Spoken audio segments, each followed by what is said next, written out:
Hello, everyone, and today we are previewing the final episode of a drama called English Premier League title race. The contenders that are still in this race are Manchester City and Arsenal, and they are both in incredible form. There have been no slip ups, only confident victories in recent matches, even though the match between Manchester City and Tottenham seemed very tense for a while. Nevertheless, Guardiola's team has been playing outstanding football in recent matches, scoring 4 or 5 goals even against tough opponents like Aston Villa and Brighton, and against the toughest opponents like Chelsea and Tottenham, they win with a gentle difference of 1 or 2 goals.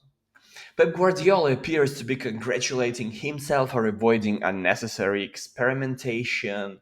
Therefore, Manchester City, which is constantly changing, has been fielding roughly the same lineup in recent Premier League matches.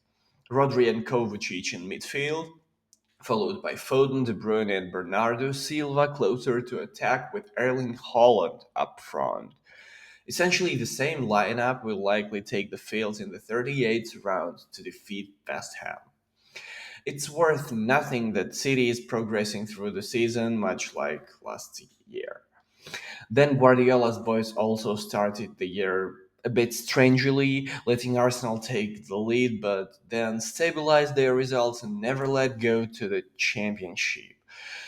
This time it's been tougher because Arsenal now has changed too, but overall, Manchester City is in premium form and has no problems with the lineup.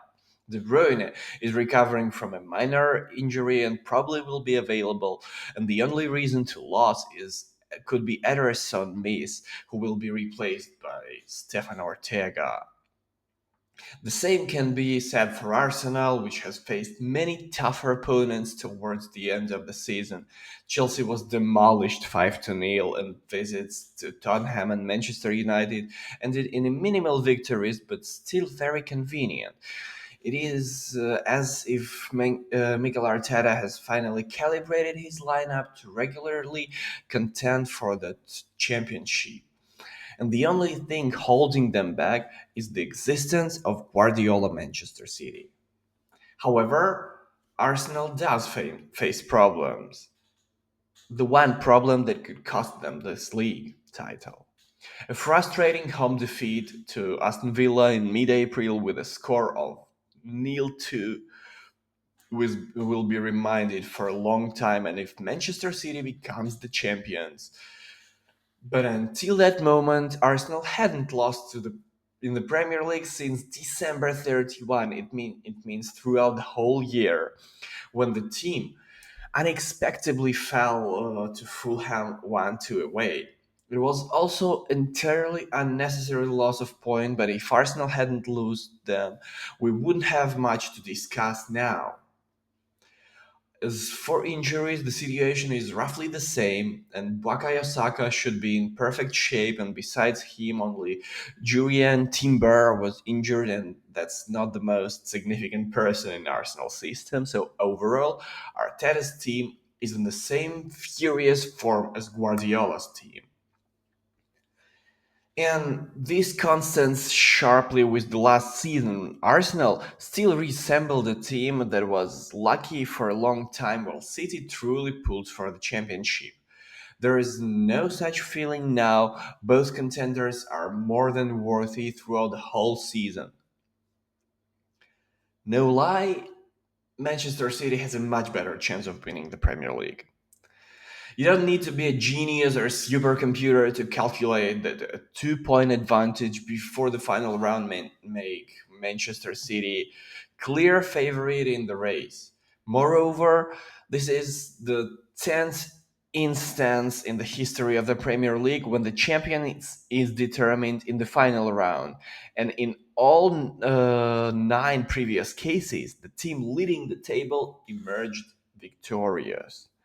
So the statistic heavily favors City, but even if there are no miracles, and in the final round, Arsenal fans should be very pleased with this season. The world hasn't seen such a strong Arsenal since the days of Henry and Vieira.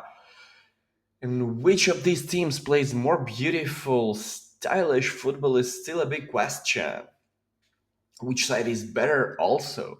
The fact that Arsenal has cemented itself as one of the two favorites in the Premier League is already an incredible achievement, which was not at all obvious after the last season. And this status will be preserved next year because Chelsea, Man United, and Tottenham are still in crisis, and Liverpool will start rebuilding without Jurgen Klopp. So those who thought that the last season was Arsenal's only chance turned out to be wrong. We'll see what will happen.